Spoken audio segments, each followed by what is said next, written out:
which links all these three examples. Now, if we carefully observe, we'll notice that in all these three examples, the bodies change their position with time. That is, they show some sort of movement, and this is what we call as motion. So, now if I have to define motion, I'll say motion is nothing but the change in position of an object or body at any point of time. So, here, if I have a car at point A, after some time it is observed that this car covers some distance and comes to a new point B. Now, because this car has changed its position with time, we'll say that the car is in motion. Now, if the car stays at the same point all the time, that is, it doesn't show any movement. So, in this case, we'll say that the car is at rest. Now, we have understood when to say a body is in motion and rest. And these two terms, motion and rest, we'll be using them throughout this chapter.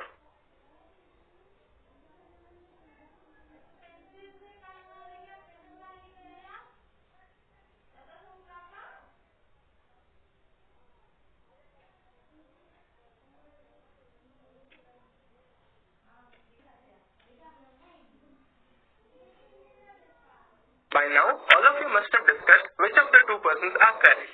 Now, what if I tell you that actually both of them are correct? How is it possible? Let us understand. Any type of motion is determined from a fixed position, and that position is known as reference point. For example, if I look at a motion, the position where I am standing, that point becomes the reference point.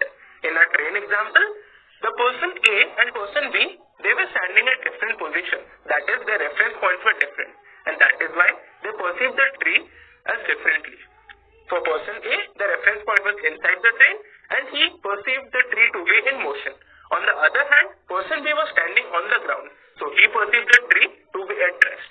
This gives us a very crucial information that reference point is very important for defining any type of motion, and motion is a relative concept. We can never absolutely quantify a body to be in motion or not unless we define a reference point.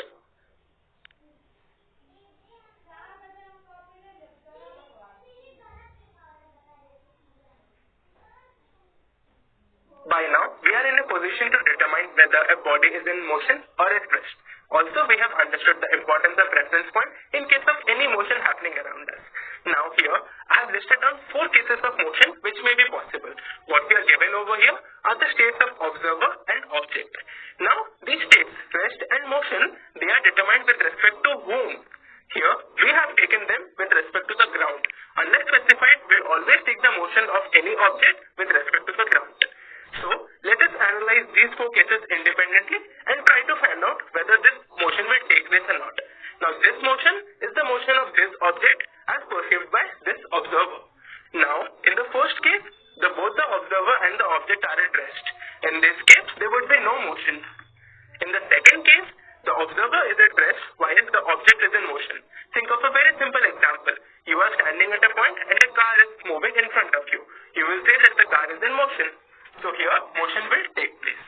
Now, in the third case, the observer is in motion while the object is at rest. Now, try recollecting the tree and the train example. This is exactly the same.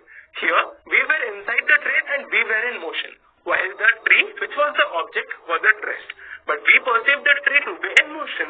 So, in this case, motion will take place. Now comes the fourth case, which is very interesting. In this case, both the observer and the object are in motion. In this case, most of us would be tempted to mark that motion will definitely take place. But here, we are not in a position to determine motion will take place or not. We'll need some more information. Now, what is that information and why is it required? We'll understand through the help of an example. Now, in this case, we are given 2 friends who are traveling in cars in the same direction with the same speed. As they are traveling with the same speed, we'll notice that the position between them remains constant. That is, they seem always next to each other. So we'll say there is no motion taking place because the positions doesn't change. But the instant when one car starts speeding up, it moves ahead of the second car. In that case, the position has changed, which means we'll say that the car was in motion. Now, let us see another situation in which the same cars were traveling in opposite direction. Now here, no matter what the speeds were, in this case, because they traveling in the opposite direction, at every instant of time, there would be change in position. And change in position means motion. So here also, we'll conclude that the cars were in